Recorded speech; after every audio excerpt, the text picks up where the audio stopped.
All police, get down, calm. Officers will be arriving. I need the roof.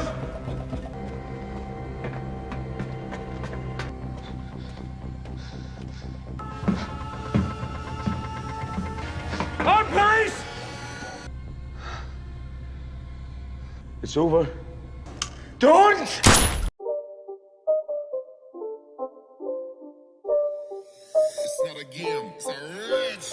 Halo guys, selamat datang kembali di channel Bro View. Kali ini saya akan membawakan alur cerita film yang berjudul Bodyguard. Film serial dengan total 6 episode ini menceritakan tentang sersan polisi yaitu David Butt yang bekerja menjadi petugas perlindungan pertama untuk Menteri Dalam Negeri yang bernama Julia Montague. David harus benar-benar menjaga Julia mengingat kemampuan politiknya yang mengundang musuh datang. Lantas seperti apakah kisahnya? Langsung saja, sebelum masuk ke ceritanya seperti biasa siapkan apa? Ya tentunya kopi dan nutbray untuk menemani kalian dalam menonton alur cerita film ini. Dan sekarang kita masuk ke filmnya.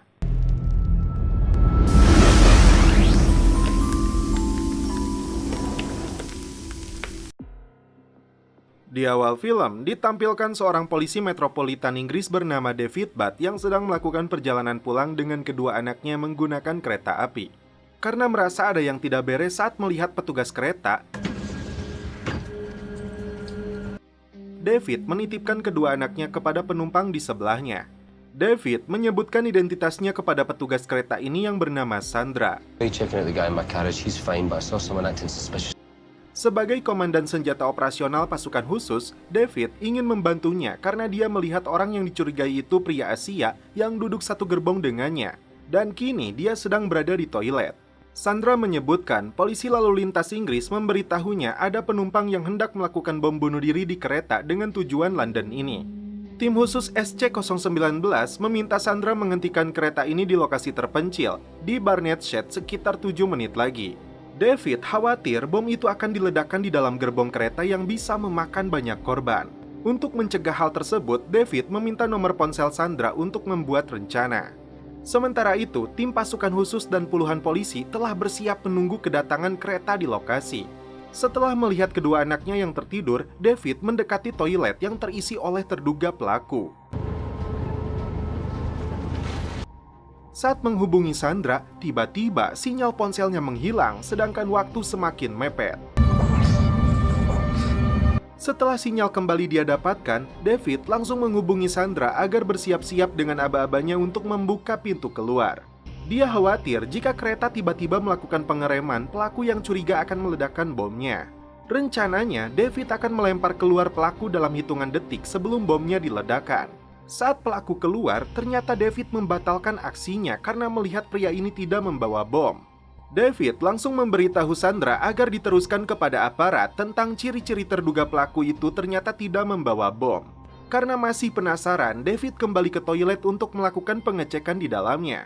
Tim yang berada di lokasi mendapat laporan tersebut dan waktu yang tersisa hanya 3 menit lagi. Ketika David membuka pintu toilet itu, seorang wanita terlihat sedang ketakutan karena memakai rompi peledak berikut detonatornya yang siap ditekan. David yang sama-sama ketakutan meminta wanita yang bernama Nadia ini menggagalkan rencananya. Dari raut wajahnya, David paham Nadia tidak ingin melakukannya. You don't want to do this? David akan membantu Nadia meyakinkan tim Densus jika Nadia terpaksa melakukan ini. Saat itu juga, David menghubungi lagi Sandra jika tersangka kedua ini bersedia bicara. Karena itu, dia minta petugas bersenjata tidak perlu naik ke atas kereta. Hanya penjinak bom dan negosiator yang dikerahkan sebagai prioritas operasi. Untuk mencegah timbulnya korban, Sandra meminta seluruh penumpang untuk pindah ke gerbong depan. Kondisi Nadia kini jauh lebih stabil. Dia mengaku pria itu adalah suaminya yang telah dicuci otak dan menjadikan Nadia sebagai martir. David lalu menunjukkan foto kedua anaknya yang bernama Ella dan Charlie yang ikut dalam kereta ini setelah menjenguk ibunya. Stand by! Nadia sempat ingin menutup pintu toiletnya saat melihat banyaknya pasukan. David kembali membujuk Nadia karena dia paham dengan kondisinya. Ternyata David pernah bertugas di perang Afghanistan dan melihat teman-temannya mati, termasuk dirinya yang hampir tewas. Menurutnya, kita semua korban politisi yang pengecut dan pembohong tanpa mau mengorbankan dirinya. Karena itu, jangan biarkan mereka menang. Pasukan khusus kemudian masuk ke dalam kereta untuk menangkap suami Nadia dan melakukan evakuasi kepada seluruh penumpang. Penembak jitu dipersiapkan untuk melumpuhkan Nadia. Just stay very still now, Nadia. Nice and easy. I'm not going.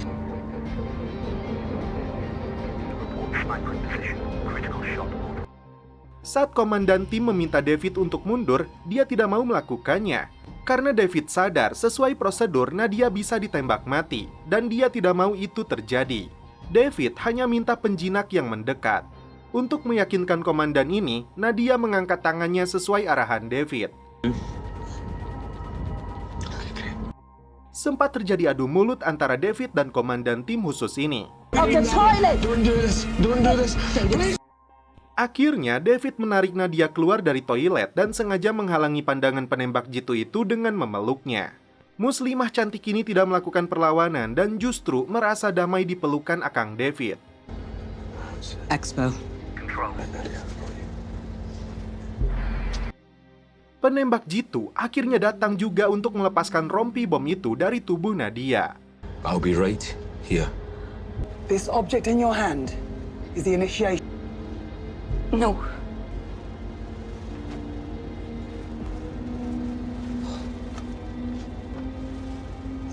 All the way up.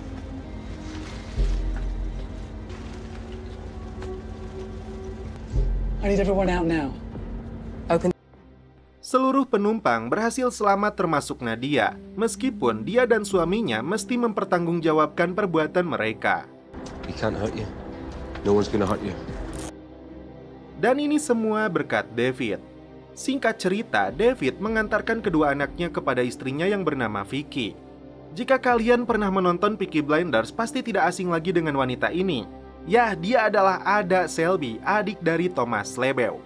Sayangnya, David tidak bisa tinggal karena dia dan istrinya sedang diambang perceraian. Bahkan, dia menolak untuk dicelepot. Di keesokan harinya, David datang ke markasnya. Dia mendapat pujian dari atasannya karena berhasil mencegah aksi bom bunuh diri. Sebagai bentuk penghargaan, David yang sebelumnya bertugas sebagai pengawal khusus pejabat asing, kini mengemban tugas untuk mengawal politisi senior. Tepatnya, dia akan menjadi pengawal pribadi Menteri Dalam Negeri yang bernama Julia Montague. Dari yang David baca di internet, Julia ternyata adalah seorang jandoi. Selain itu, dia mendukung penggunaan militer dalam operasi perang di luar negeri, termasuk di Irak dan Afghanistan. Padahal, David sendiri merasakan trauma saat menjadi pasukan khusus di sana. Ketika ganti baju, terlihat sebuah tato di tangan dan bekas luka perang di punggungnya. Setelah mengambil pistolnya, David mulai berdinas untuk menjadi pengawal Mendagri. David diberitahu rekannya yang bernama Kim kalau supirnya bernama Terry dan PCPPO atau atasan pengawalnya yang bernama Tom Fenton. David diperkenalkan dengan singkat kepada Julia yang sangat sibuk dengan agendanya. Sebagai petugas profesional, David akan melihat orang-orang yang berada di sekitar Julia.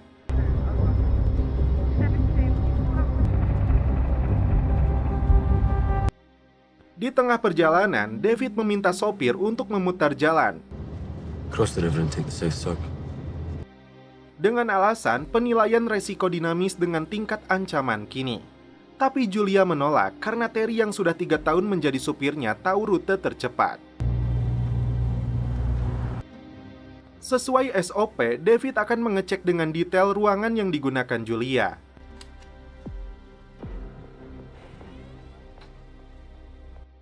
Setelah membaca laporan serangan bom bunuh diri itu, Julia baru sadar jika David adalah pahlawannya. Yes, Mum. The officer who prevented the first of Dia pun meminta maaf karena sebelumnya telah cuek. You wish, Mum? No, really, I've been a total cow. Malam itu, giliran Tom yang berjaga dan David bisa pulang.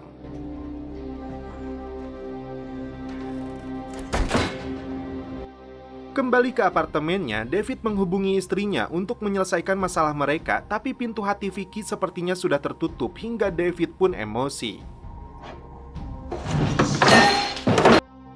Esok hari, agenda Julia adalah diwawancara BBC terkait RUU pengawasan tindakan terorisme.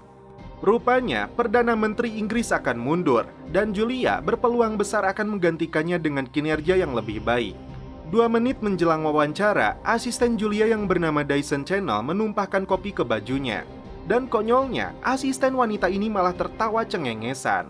Karena tidak ada waktu lagi, David memberikan kemejanya kepada Mendagri ini. You have to tuck under your jacket, Mom. Ternyata, kemejanya itu telah dimodifikasi agar rompi anti pelurunya bisa muat. Dalam wawancara itu, Julia diketahui sedang gencar memuluskan Undang-Undang RIPA 18 tentang pencegahan terorisme. Tapi banyak pihak menyebut pemerintah melanggar kebebasan karena memantau panggilan telepon, email, dan medsos. Reporter ini meminta tanggapan karena serangan teror ini akibat invasi yang dilakukan di Timur Tengah yang mengakibatkan banyak orang menjadi korban. Julia menyebut itu tidak memerlukan permintaan maaf untuk masa lalu. Ternyata kalimat ini bagi David sungguh menyakitkan. Di keesokan harinya, saat David berjaga di lobi, resepsionis memintanya untuk cepat naik ke lantai atas. Khawatir terjadi sesuatu, David bergegas naik. Ternyata Dyson tidak terima dirinya dipecat secara mendadak. David lalu mengantarnya untuk keluar.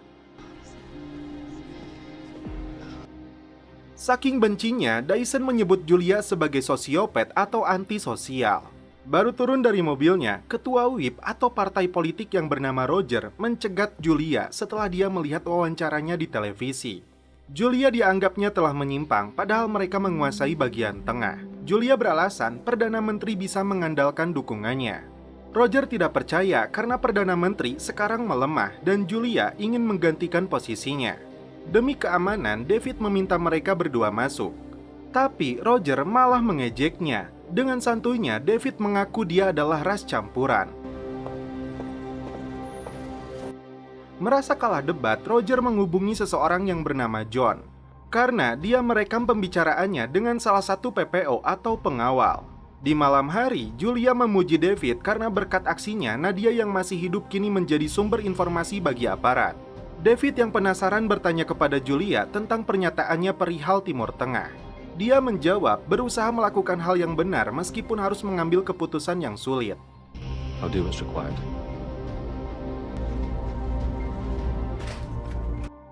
Keinginan David untuk membenahi rumah tangganya makin sulit karena Vicky mengaku sudah berhubungan dengan pria lain, padahal mereka berdua belum resmi bercerai. I've met someone. Dyson Channel menemui seorang reporter agar menulis berita tentang Julia adalah Mendagri sosiopat yang sangat berbahaya. Reporter ini tidak jadi memuat beritanya setelah tahu Channel dipecat. Karena menurutnya, berita seperti ini biasa-biasa aja.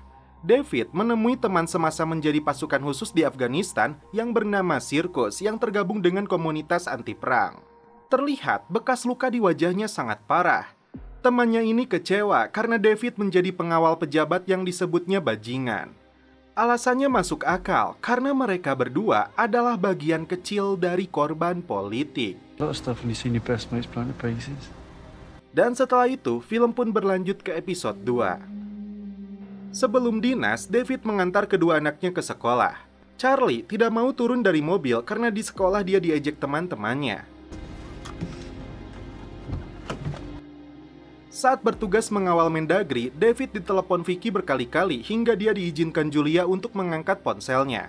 Rupanya, Charlie tidak mau belajar di sekolah karena dimarahi oleh ayahnya.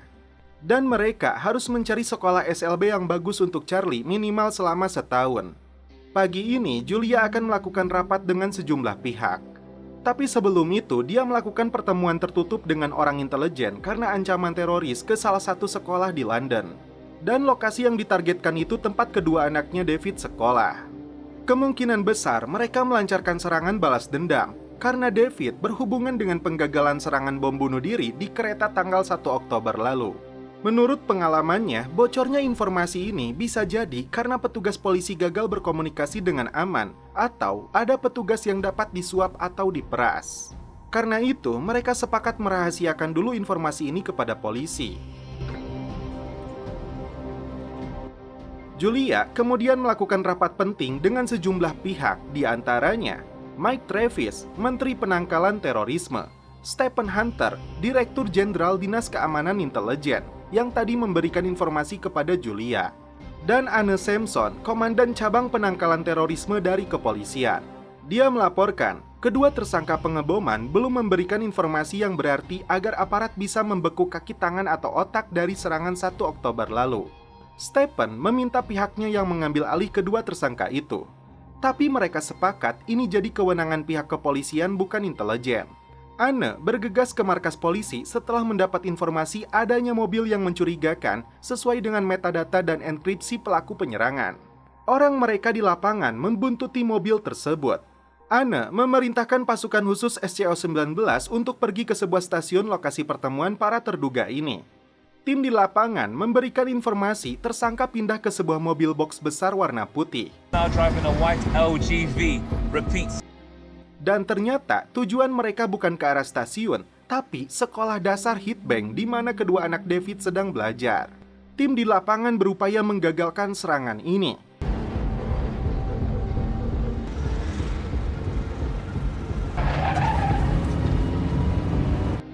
Anak-anak di sekolah itu segera berlarian masuk ke dalam sekolah.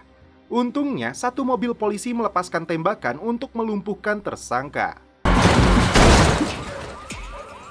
Dan ketika tim mendekat, inilah yang terjadi. Please! Everyone okay? Stay there!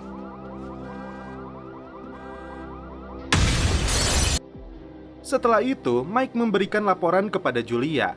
2 tersangka dan 3 petugas tewas, sementara beberapa petugas lainnya mengalami luka parah akibat ledakan tersebut. Julia mengatakan, targetnya adalah sekolah anaknya David dan untungnya tidak ada murid yang terluka. David menemui atasannya karena khawatir keluarganya menjadi sasaran mereka. Dia pun meminta untuk keluarganya ditempatkan di lokasi yang aman.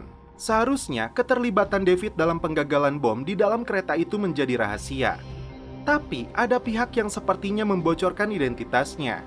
Demi keselamatan Mendagri, David dipindahkan ke bagian administrasi. Meskipun David tidak bisa menerima, tapi itu sudah jadi keputusan atasannya. David lalu menemui anak dan istrinya di rumah perlindungan. Dia dan istrinya sempat beradu mulut karena Vicky khawatir kepada anak-anak yang kini jadi sasaran gara-gara David. Kemudian David kembali menemui rekannya yang bernama Sirkus. Mereka berdua menyaksikan berita tentang pernyataan Julia. Sirkus sangat membenci politikus sepertinya yang mengeksploitasi situasi untuk mendapat kekuasaan lebih. Mereka tidak memikirkan pihak yang menjadi korban. Sirkus tidak percaya justru David melindunginya. Tapi itu dulu, karena kini dia dibebas tugaskan karena dianggap jadi resiko keamanan. Sirkus seakan menyampaikan pesan jika politikus itu harus menerima konsekuensinya. Anne memberikan laporan terkait komposisi bom yang ditemukan di lokasi ledakan sama persis dengan bom yang akan diledakkan di dalam kereta. Julia kecewa kepada Anne karena departemennya belum berhasil mengungkap otak dari serangan ini. Karena itu, dia setuju Dinas Keamanan Intelijen terlibat dalam penyelidikan ini meskipun beberapa dari mereka tidak menyetujuinya. Dengan nada emosi, Julia mengatakan, satu-satunya orang yang berhasil mencegah serangan ini justru orang dari dinas pengawalan yang dia singkirkan. Secara pribadi, Mike mengingatkan Julia jika dinas intelijen yang dipimpin Stephen kurang akuntabel dan transparan yang bisa membuat presiden berbahaya. Vicky mendapat kiriman surat yang menyatakan Charlie diterima di sekolah khusus terbaik untuk mengatasi keterlambatan membaca yang dialaminya. David merasa heran siapakah yang mendaftarkan anaknya. Hari itu, David kembali dipanggil atasannya. Tugasnya sebagai pengawal Mendagri kembali diaktifkan. Stephen kembali menemui Julia untuk memberikan informasi rahasia kepadanya. Bahkan, Julia menyuruh Mike untuk keluar dari ruangannya. Take a seat, Stephen. Malam hari, Julia dikawal Kim dan David untuk melakukan pertemuan di restoran. Namun ternyata pertemuan itu batal dan Tom sengaja tidak memberitahu Julia dengan maksud dirinya ingin lebih dekat dengan Mendagri ini. Merasa tidak tertarik dengan Tom, dia memilih untuk kembali pulang. Makan malamnya lebih nyaman dilakukan dengan David meskipun dengan menu nasi bungkus.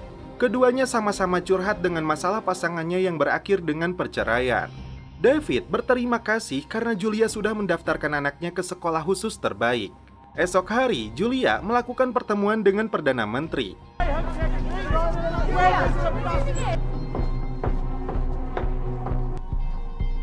Morning, everyone.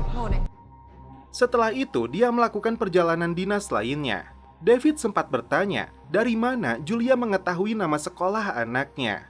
Dia mengaku melihatnya dari laporan insiden. Tapi David merasa aneh karena serangan terjadi cuma beberapa menit sebelumnya. Julia mengkoreksi lagi dari Departemen Pendidikan yang mengatur transfer ke sekolah khusus. Namun tiba-tiba, inilah yang terjadi. Penembak jitu berhasil membidik Terry hingga tewas. David menyuruh Julia untuk berlindung di bawah karena peluru itu tidak akan bisa menembus logam bajanya. David segera meminta bantuan dari markas. Operator mengatakan dalam 2 menit bantuan akan segera tiba.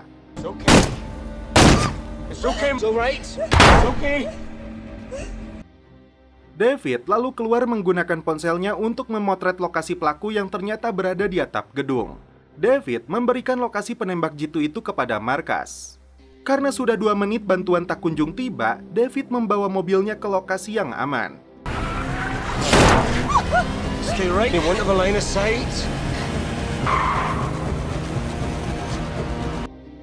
Dia menyerahkan menteri kepada rekannya dan dia sendiri langsung bergerak ke atap gedung. Officers will be arriving!